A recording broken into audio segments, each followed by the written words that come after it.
नमस्कार, मी यामिनी महामुणकर. साम संजीवनी या आरोग्यविषयक कार्यक्रमात तुम्हा सगळ्यांचं मनापासून स्वागत आहे. मंडळी, आजचा विषय पालकांसाठी अत्यंत महत्त्वाचा आणि त्यांना अलर्ट करणार आहे. मुलांचं आरोग्य, त्यांचे संस्कार आणि विशेषतः त्यांचा आहार हा प्रत्येक पालकासाठी चिंतेचा आणि कुतूहलाचा विषय असतो. मुलं जेवत नाहीत, त्यांना जंक फूड जास्त आवडतं किंवा त्यांची प्रतिकारक शक्ती कमी आहे, अशा अनेक तक्रारी आपण बऱ्याचदा ऐकतो. आणि या सर्व समस्यांवर आयुर्वेदाकडे नेमके काय उपाय आहेत, मुलांच्या ताटात नक्की काय असावं आणि काय नसावं, यावर सखोल मार्गदर्शन करण्यासाठी आज आपल्यासोबत आहेत सुप्रसिद्ध आयुर्वेद तज्ज्ञ आणि कार्लातील आत्मसंतुलन केंद्राच्या संचालिका डॉक्टर मालविका तांबे. डॉक्टर, स्वागत आहे. नमस्कार. थँक्यू. प्रेक्षकाहो, आता या लाईव्ह कार्यक्रमात तुम्ही आरोग्याशी निगडीत कोणत्याही समस्यांविषयी डॉक्टरांशी थेट संवाद साधू शकता आणि त्यासाठी आमचा स्टुडिओ क्रमांक अगदी लगेचच लिहून घ्या, 022410100610. आपण आता विषयाला सुरुवात करूया आणि सुरुवातीलाच अतिशय महत्त्वाचा प्रश्न जो तुमच्याही मनात आता असेल. डॉक्टर, सध्याच्या घडीला बघितलं, लहान मुलांच्या समोर जोपर्यंत आपण मोबाईल ठेवत नाही, यूट्यूब ऑन करत नाही, त्याशिवाय त्यांचं अन्न जातच नाही पोटात. यावर तुम्ही त्यांना काय पालकांना एक सोल्युशन द्याल? नाही बघा, एक लक्षात ठेवा की आहार जो आहे ना तो आपल्याकरता बेसिक नीड आहे. म्हणजे ते काय आपल्याकरता लीजरची वेळ नसते किंवा मस्त आता जेवायला बसतोय काहीतरी एंटरटेनमेंट ठेवूया वगैरे असा विचार करण्यात त्याच्यात अर्थ नसतो. आणि त्यामुळे लहान वयापासूनच मुलांना एक लक्षात घ्यायला पाहिजे, काळजी घ्यायला पाहिजे की टी व्ही आणि मोबाईल या दोन्ही गोष्टी आहाराच्या वेळेला म्हणजे जेवणाच्या वेळेला अगदी लांब ठेवल्या पाहिजे. तुम्ही मुलांना जेवढं असं विचार कराल की त्यांना कुठेतरी मन गुंतवतो आणि जेवायला घालतो, तर त्याच्यातनं या सगळ्या चुका सुरू होतात. तुम्हाला जर का असं वाटत असेल की अरे बाळाचं लक्ष नसलं तर पटकन जे काही आपण तोंडात भरवते आत निघून जाणार आहे, तर लक्षात ठेवा की जोपर्यंत आपलं मन आहे ते सगळ्या आहाराशी आणि त्याच्याशी जुळणार नाही तोपर्यंत त्याचं पचन व्यवस्थित होत नाही, हे नेहमी लक्षात ठेवा. त्यामुळे तुम्ही हे जर का चुकीच्या सवयी लावून खाऊ घातलं तरी त्याचा फायदा शरीरामध्ये काहीही होणार नाही आहे. त्यामुळे या चुकीच्या सवयी पूर्वीपासूनच लावू नका. बाळाने अर्धी पोळी खाल्ली टी व्ही न बघता तर त्याचं जे काही पचन होऊन आणि शरीराला ताकद मिळणार आहे ती 3 पोळ्या टी व्ही खाऊन पाहताना खाल्ल्या तरीही होणार नाही, हे लक्षात ठेवा. आणि चांगले टिश्यू व्यवस्थित तयार होण्याकरता आपल्याला शरीरात पचनशक्ती व्यवस्थित असणं अत्यंत गरजेचं असतं. एवढंच नव्हे तर आहारच नव्हे तर एकूण सगळीच मानसिकता मुलांची त्याच्यामुळे सध्या बदलती आहे. तर त्या सगळ्याची काळजी आपल्याला आत्ता घेणं जे आहे ते अत्यंत आवश्यक आहे. म्हणजे बरेचसे पेशंट्स असतात की जे मुलांना आपल्याबरोबर घेऊन येतात, तर ते मला विचारतात की तो आपल्याला व्यवस्थित बोलू देईल मॅडम, तुमच्या समोर असताना त्याला फक्त व्हिडिओ लावून दिला तर चालेल का? मी त्यांना नेहमी सांगते की मुलांनी मस्ती केली हरकत नाही, मुलांनी काही मध्ये बोललं तर हरकत नाही, ते त्याच्या नॅचरल इन्स्टिंक्ट्स आहेत ना, तर ते थांबवण्याकरता आपण जर का मुलांना हातात मोबाईल देणार असो तर त्याच्यातनं खूप सगळ्या त्यांच्या स्वभावातल्या चुका तयार व्हायला सुरुवात होते. त्यामुळे आहार तर नक्कीच नाही करावा, कारण की आहाराबद्दल आपल्याला सांगितलेलं आहे की जे आपण खातो तसंच आपलं शरीर तयार होतं आणि त्यामुळे त्याच्या चुका ज्या आहेत त्या खूप जास्त होतात. त्यामुळे शक्यतो सगळ्यांनी लक्षात ठेवावं, मोठ्याने सुद्धा लहानाने सुद्धा, की स्क्रीन समोर ठेवून जेवणं जे आहे ते संपूर्णपणे बंद करून टाकायला पाहिजे. नक्कीच. डॉक्टर, अगदी स्क्रीनप्रमाणेच आणखीन एक समस्या सगळ्या पालकांसमोर आहे ती म्हणजे सध्याच्या घडीला जंक फूड. लहान मुलांना प्रचंड आवडतं. म्हणजे घरी बनवले मसालेदार पदार्थ नाही खाणार, पण ते जंक फूड मसालेदार असतील तर अगदी ते आवडीने खाणार ती गोष्ट. तर अशा वेळी पालकांसाठी हेल्दी पर्याय काय असू शकतो? बघा, एक लक्षात ठेवा की जेव्हा मुलं लहान असतात तेव्हा त्यांना काय द्यायचं आहे काय नाही हे आपल्या हातात असतं. ते मोठं झाल्यानंतर म्हणजे ते टीनेज वगैरेमध्ये गेले, बाहेर पडले, तुम्हाला थोडे पैसे हातात द्यावे लागले की मग ते ठरवू शकतात की मला बाजारात जाऊन वडापाव खायचं आहे का पाणीपुरी खायची आहे का बर्गर खायचं आहे, राईट? लहानपणी तुमच्या सगळ्या हातात असतं आणि त्यावेळेला चुकीच्या गोष्टी इंट्रोड्यूस कोण करतं आहे हे पहिला प्रश्न स्वतःला विचारा. या चुकीच्या गोष्टी त्यांना खायला कोण देतं आहे, सवय कोण लावतं आहे? तर घरातलीच मोठी असतात किंवा तुम्ही कुठेतरी बाहेर फिरायला वगैरे गेला किंवा एखाद्या मित्राच्या किंवा नातेवाईकाच्या घरी गेला की ही मोठीच लोकं असतात की ज्या सगळ्या चुकीच्या गोष्टी मुलांच्या समोर ठेवतात. नाही तर त्यांना कधी कल्पना येणार आहे का कशा काहीतरी चुकीच्या गोष्टी बाजारामध्ये उपलब्ध आहे?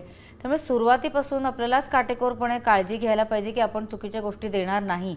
मला आश्चर्य याचं वाटतं की मीठ साखरेचं आता सगळीकडे सोशल मीडियावरती सांगतात आहे की मीठ वाईट साखर वाईट, जे खरं नॅचरली आलेल्या गोष्टी आहेत आणि नॅचरल फॉर्ममध्ये अजून अवेलेबल पण आहेत.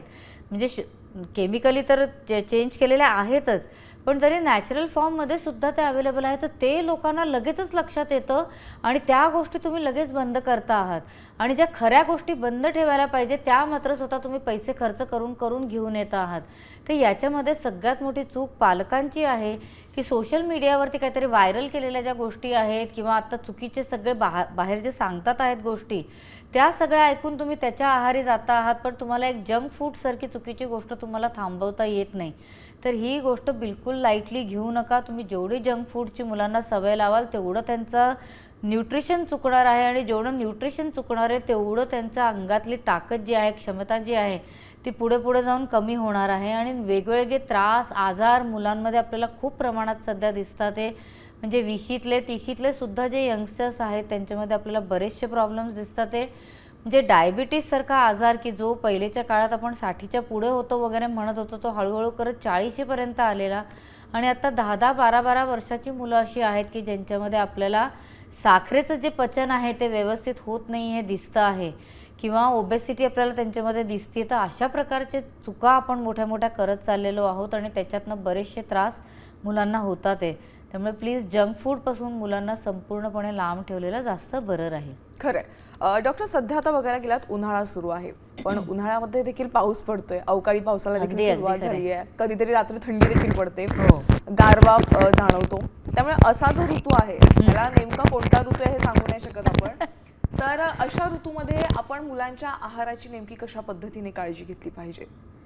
बघा, एक लक्षात ठेवा की जेव्हाही ऋतुमान करेक्ट नाही आहे, म्हणजे आयदर खूप गरमी होतीये, मध्येच पाऊस पडतोय किंवा आपण उन्हामध्ये जाऊन मुलं बाहेर जाऊन घरात आलेली आहे, म्हणजे टेम्परेचर डिफरन्स सडनली खूप जास्त होतोय, तर एक लक्षात ठेवा की घर एक तर संपूर्णपणे गार नाही करून ठेवायचं. आत्ता सगळ्यांच्या घरात AC असतात, कूलर असतात, त्यामुळे लोक अगदी घर मस्त गार करून ठेवतात. तसं न करता तुम्हाला एक कम्फर्टेबल टेम्परेचरपर्यंत फक्त घर आणायला पाहिजे.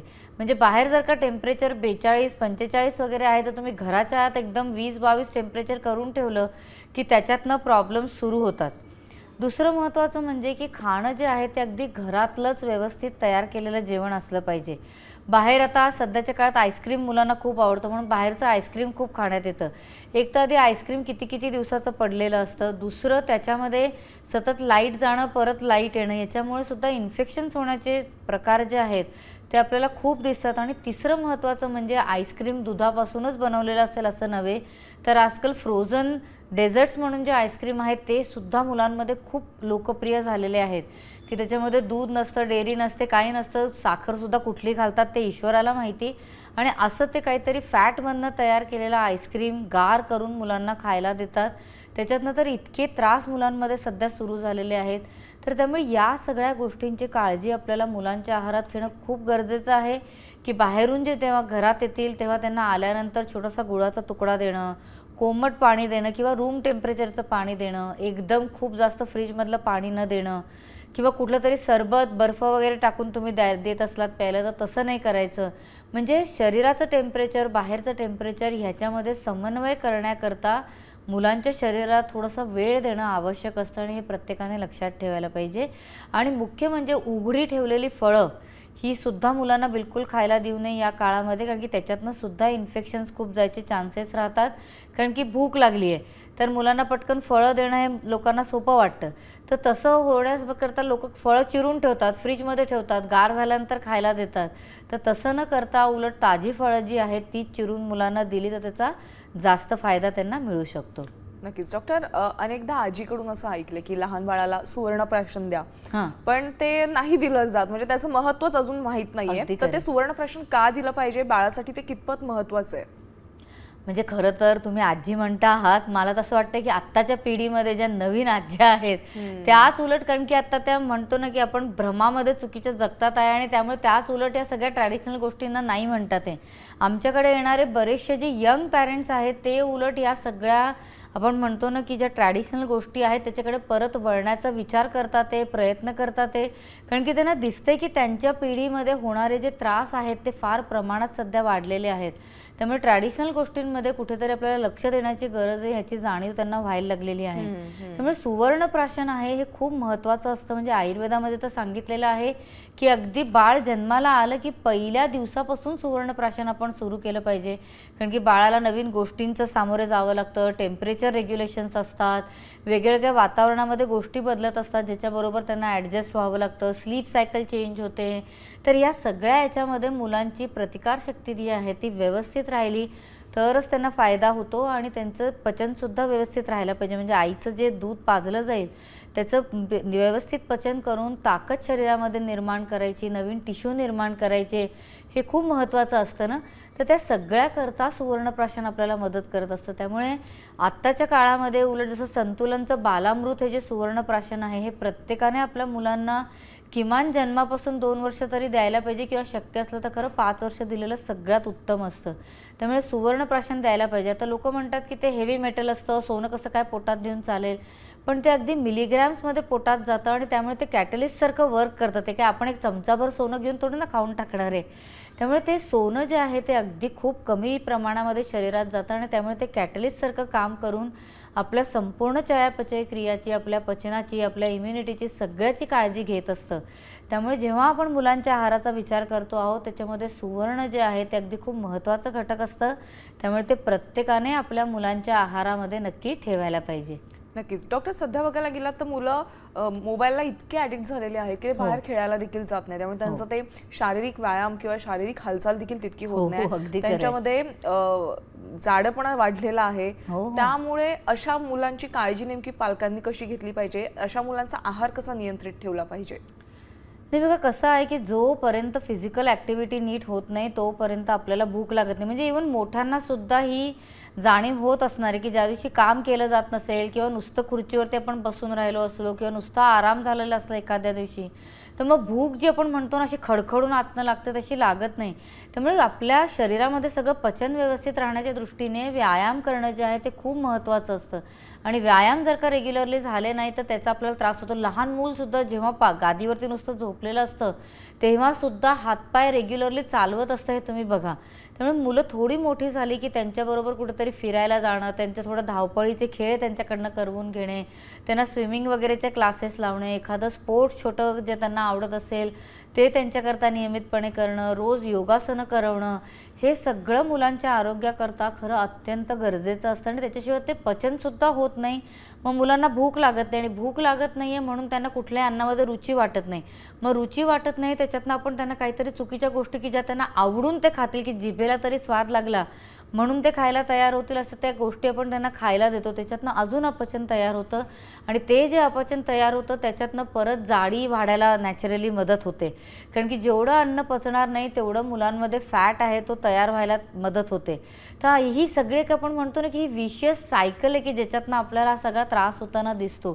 त्यामुळे सगळ्यात महत्त्वाचं आहे ते म्हणजे मुलांना रेग्युलर बेसिसवरती कुठला तरी व्यायाम नक्की करवणं आणि त्यांची खाण्यापिण्याच्या काळजीमध्ये एक लक्षात ठेवा की मुलांना भूक लागत नसली तर त्यांना थोडं तरी कोमट पाणी जे आहे ते रेग्युलर बेसिसवरती दिलेलं चांगलं. आत्ता तर गरमीचे दिवस आहेत त्यामुळे लोकांच्या डोक्यातसुद्धा येत नाही की कोमट पाणी प्यायला द्यावं. पण हे नक्की लक्षात ठेवा की भूक लागत नसली तर कोमट पाणी जर का प्यायला दिलं तर त्याच्यातनं शरीरामध्ये अग्नी व्यवस्थित काम करायला आपल्याला मदत करू शकते. त्यामुळे प्रत्येकाने ही काळजी मुलांच्या आहारामध्ये घेणं अत्यंत आवश्यक आहे. नक्कीच डॉक्टर, आपण सध्या बघायला गेलात तर आजकालची मुलं वारंवार आजारी देखील पडत आहेत. तर अशा वेळेस त्यांची इम्युनिटी पॉवर वाढवण्यासाठी नैसर्गिकरित्या कशी वाढवू शकतो आपण? बघा, कसं आहे की आता आपण मगाशी सुवर्णप्राशनाबद्दल बोललो तर नॅचरली सुवर्णप्राशन जे आहे ते शरीरामध्ये इम्युनिटी वाढायला आपल्याला मदत करत असतं. आणि त्याचबरोबरीने संतुलनची बघा एक बाळगुटी म्हणून पण आहे. आपल्याला सुरुवातीपासून माहिती आहे बऱ्याच लोकांना की आयुर्वेदिक जे काही ट्रॅडिशन आहे त्याच्यामध्ये बाळगुटीला खूप महत्त्व दिलेलं आहे. म्हणजे ती पचनाकरता मदत करते, शरीरामध्ये इम्युनिटी व्यवस्थित राहायला मदत करते, वेगवेगळे जे चेंजेस मुलांमध्ये होत असतात वयापरत ते सुद्धा व्यवस्थित राहायला मुलांना मदत करत असते. आता सध्याच्या काळांमध्ये मुलांना कॉलिक हा त्रास भयानक होतो. म्हणजे काय आहे की त्यांचं पोट दुखणं, गॅसेस होणं वगैरे असा त्रास त्यांना खूप प्रमाणात होतो. तर बाळगुटी जर का व्यवस्थित त्यांना नियमाने दिली गेली तर त्याच्यातनं त्यांचे हे सगळे त्रास कमी व्हायला मदत मिळते. त्याच्यातसुद्धा आता लोकांना असं सांगितलं जातं की बाळगुटी द्यायची काही गरज नसते, मुलांचं डायजेशन स्वतःहूनच व्यवस्थित तयार होतं हळूहळू, किंवा तुम्ही दिलं हे तरी त्याच्यानंतर कॉलिक होणारच वगैरे, अशा बरेचशा वेगवेगळ्या गोष्टी आहेत की ज्यांचा प्रॉब्लेम आपल्याला दिसतो. तर बालगुटी जी आहे ती मुलांना नियमित 1.5 वर्षाच्या वयापर्यंत नक्की द्यायला पाहिजे. नक्कीच डॉक्टर, आपल्याला प्रेक्षकांमधून कॉल आलाय. कोल्हापूरहून भीमराव पाटील यांनी कॉल केलाय. सर नमस्कार. हॅलो मॅडम, मी सांगली जिल्ह्यातून बोलतोय. बरं सर, बोला. हॅलो. हा सर बोला, तुमचा प्रश्न काय आहे? आमच्या मुलाला अशी सवय आहे, तो नेहमी छान चपातीच खातो, बाकी काय तू खात नाही. आणि त्याला सवय लागली तर तो खायला उत्सुक नसतोय नेहमी. तो त्यासाठी पर्याय काय करावा? अच्छा, बघा, एकतर कसं आहे की मुलांना कडकडून भूक लागली पाहिजे आतनं, म्हणजे मग तुम्ही जे काही द्याल ते खायला तयार असतात. त्याच्याकरता थोडेसे आपल्याला नियम पाळावे लागतात की मुलांना जे आवडते तेवढंच फक्त पानामध्ये देऊन शेवटी त्यांचं पोट भरलंच पाहिजे असा विचार न ठेवता करेक्ट प्रपोर्शनमध्ये करेक्ट गोष्टी जाणं गरजेचं आहे, हेही लक्षात ठेवायला पाहिजे. तर भूक व्यवस्थित लागण्याच्या दृष्टीने मुलांना तुम्ही 2 प्रकारचे औषधं देऊ शकता. ते एक आहे म्हणजे संतुलनचं बाल हर्बल सिरप.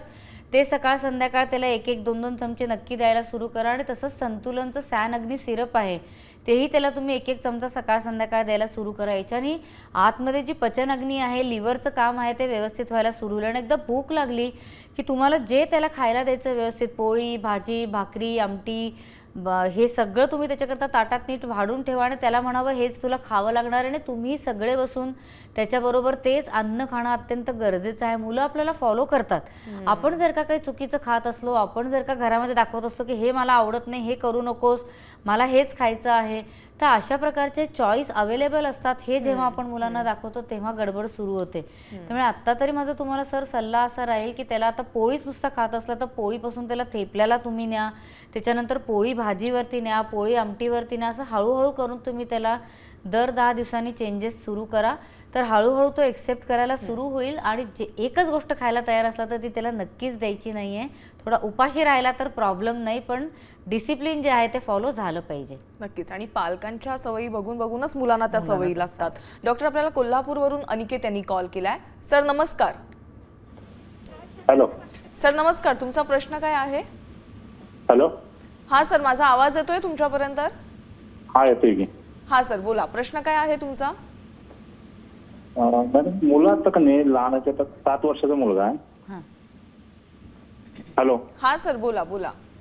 7 वर्षाचा मुलगा आहे. हा, तर चिडचिड आणि राग जास्त होतो त्याचा. त्याच्यावर काय म्हणजे खाण्यात बदल होतोय का कशामुळे होतो ते? नक्कीच. आता बघ कसं आहे की मुलांना बऱ्याचदा एकतर म्हणजे कृमीसुद्धा पोटामध्ये असतात, ज्याच्यामुळे रागराग चिडचिड होत असते, किंवा त्यांचं जे काही जेवण आहे त्याच्यातनं त्यांना न्यूट्रिशन नीट मिळत नसतं, तर त्याच्यामुळे सुद्धा त्रास होतो. आत्ता तर माझ्याकडे क्लिनिकमध्ये येणाऱ्या कित्येक मुलांचे आयर्न लो आहे, त्याच्यामुळे हिमोग्लोबिन लो आहे, त्यांच्या शरीरात B12ची कमतरता आहे, कॅल्शियमची कमतरता आहे, D3 कमी झालेला आहे. तर तुम्ही मला सांगा की त्यांची नर्वस सिस्टीम डेव्हलप होण्याचा जो काळ आहे, शरीरामध्ये व्यवस्थित मसल्स बोन्स तयार होण्याचा जो काळ आहे, त्याच्यामध्ये आपण त्यांना जर का व्यवस्थित न्यूट्रिशनच दिलं नाही तर होणार आहे कसं? त्यामुळे आपण मुलांना नेहमीच सांगतो की रोज दूध जे आहे ते अगदी नियमाने दिलं पाहिजे. दुधामध्ये संतुलनचं चैतन्य कल्पासारखं एखादं कल्प घालून दिलं तर पोटामध्ये जी ताकद आपल्याला पचन करून निर्माण व्हायला मदत हवी असते ती त्याच्यातनं मिळते. कारण की चैतन्य पचनाला सुद्धा मदत करतं आणि शरीरामध्ये सगळी स्ट्रेंथसुद्धा डेव्हलप व्हायला मदत करतं. तसंच रात्री झोपताना जर का अशा मुलांना रोज तुम्ही संतुलनचं रिलॅक्स सॅन जे सिरप आहे ते दिलं तर त्यांची चिडचिडसुद्धा कमी व्हायला मदत मिळते आणि त्यांची झोप शांत होते. आणि झोप शांत झाली की परत त्यांचं पचन जे आहे ते व्यवस्थित राहायला त्यांना मदत मिळू शकतं. तसंच पोटामधले कृमी जे आहेत ते कमी करायला, पचन व्यवस्थित राहायला संतुलनचं बाल हर्बल सिरप तर आपण देऊच शकतो, पण त्याशिवाय सुद्धा विडंगारिष्टसारखं जे औषध आहे, कारण की विडंगा सॅनसारख्या ज्या टॅबलेट्स आहेत त्यासुद्धा तुम्ही जर का त्याला नियमाने दिल्या तर त्याचा हा सगळा त्रास कमी व्हायला त्याला नक्की मदत मिळू शकेल. नाही तर प्रत्यक्ष मार्गदर्शनाकरता आणलं तर आपण अजून व्यवस्थित जास्त काय करू शकतो त्याच्याबद्दल जी इन्फॉर्मेशन आहे ती देऊ शकू. नक्कीच. डॉक्टर, आपल्याला पुढील कॉल अकोल्यावरून आलेला आहे. गोपाल पाटील यांनी कॉल केलाय. सर नमस्कार, तुमचा प्रश्न काय आहे? मॅडम, मुलं आता जे नवीन मुलं आहेत लहान 7 ते 6 वर्षाचा माझा मुलगा आहे, तो जेवणच करत नाही आणि बाकीचे पदार्थ जे आहेत त्याच्यावर म्हणजे ती दिल्यानंतर तो आवडीनं खातो. त्यासाठी आपण त्याला काय दिलं पाहिजे? नक्कीच, प्रत्येक पालकाची समस्या आहे. अगदी अगदी खरं आहे सर. कसं आहे की याला आपण म्हणतो की खोटी भूक, म्हणजे काय आहे की काहीतरी चमचमीत चविष्ट पदार्थ, बाहेरचा पदार्थ खायला मिळाला की मग खाल्लं जातं आणि इतर वेळेला तो खायला नाही म्हणतोय किंवा कमी प्रमाणात खातोय. त्याच्याकरता सर्वप्रथम जी गोष्ट केली पाहिजे ती म्हणजे बाहेरच्या गोष्टी देणं संपूर्णपणे बंद करून टाका. त्याला म्हणायचं की जे घरी केलेलं आहे तेच खायचं आहे, आम्ही पण कोणी बाहेरचं खाणार नाही आणि तू पण बाहेरचं नाही खाणार आहेस, त्यामुळे घरात जे केलेलं आहे तेच खायचं आहे. आता त्यातल्या त्यात आपण काय करू शकतो, आता मुलाला जर का बाहेरची सपोज एक्झाम्पल म्हणून पावभाजी आवडत असली तर तुम्ही घरी ती पावभाजीची भाजी करू शकता आणि त्याच्याबरोबर पोळी किंवा भाकरी त्याला खायला द्यायचं. म्हणजे काय की इंट्रोडक्शनला सुरुवात करायची, की पहिल्यापासून आपण एकदमच सगळं त्याला सात्विक जेवण द्यायला सुरू करायचं असं माझं म्हणणं नाही आहे, पण हळूहळू करून तुम्ही त्याला चांगल्या गोष्टींकडे आणा. म्हणजे त्याच्यातनं तुम्ही एकदा पावभाजी त्याला दिली तर पावभाजीतनं मग आपल्याला त्याला नुसती बटाट्याची भाजीवरती आणता येतं, मटारच्या उसळवरती आणता येतं. म्हणजे त्या पोळीबरोबर वेगवेगळ्या गोष्टी ज्या आहेत त्या तुम्ही त्याला खायला देऊ शकता. काही दिवस मुलं व्यवस्थित जेवत नाही, पण हे लक्षात ठेवा की हे आपल्याला त्यांचं चांगलं फ्युचर राहावं म्हणून आपण त्याला ही न कळत दिलेली पनिशमेंट आहे. आणि लक्षात ठेवा की व्यवस्थित खरी भूक लागली ना की मुलं जेवतात जे सुद्धा तुम्ही समोर द्याल ते, म्हणजे ते काय तेव्हा हट्टीपणा करत नाही. त्यामुळे कधीतरी 4 दिवस हट्टीपणा करतील, 10 दिवस हट्टीपणा करतील की हे मला नको आहे, मला जे हवं आहे तेच खायला दे. पण शेवटी घरामध्ये जे केलं आहे ते मुलं खातात आणि हे डिसिप्लिनचा एक पार्ट असतो जो आपण प्रत्येकाने केला पाहिजे. आणि माझ्याकडे अशा केवढ्या केसेस आहेत की जिथे मुलं अगदी साधं वरण भातापासून भाजी पोळी वगैरे सगळं खायला शिकलेलं आहे.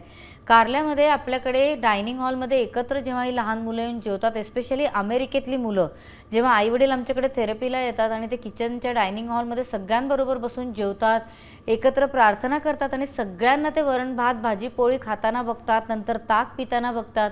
तर मी तुम्हाला सांगते आई वडील जे काय 15-20 दिवस महिनाभर आमच्याकडे राहत असतील त्याच्यात ती मुलं सगळं खायला शिकतात. कारण की आजूबाजूला हॉटेल्स नाही आहेत, आजूबाजूला कुठेही पॉसिबिलिटी नाही आहे की त्यांना कुठलं तरी चिप्सचं पाकिट किंवा सँडविच वगैरे खाऊ घालू शकतील. तर हा सगळा बदल जो आहे तो आपल्याला मुलांमध्ये करता येणं शक्य असतं. थोडं आपल्यालाही विल पॉवर आणि स्ट्रेंथ आणि डिसिप्लिनची गरज असते हे लक्षात ठेवा. तुम्ही त्याला बरोबरीने जर का संतुलनचं बाल हर्बल सिरप दिलं, संतुलनचं अग्नी सिरप दिलं तर त्याची भूकही उकडायला मदत मिळेल आणि त्यामुळे पर्यायाने त्याला खायची इच्छासुद्धा होईल. तर हे तुम्ही नक्की करा. आणि पोटावरती अभ्यंग सेसमीसारखं जे तेल आहे संतुलनचं तेही नियमाने लावा, म्हणजे पोट पण साफ होईल त्याचं आणि आतमध्ये जर का वात असला, ब्लोटिंग असलं, असा काही त्रास असला बरोबरीने तर तोही कमी व्हायला त्याला नक्की मदत होऊ शकेल.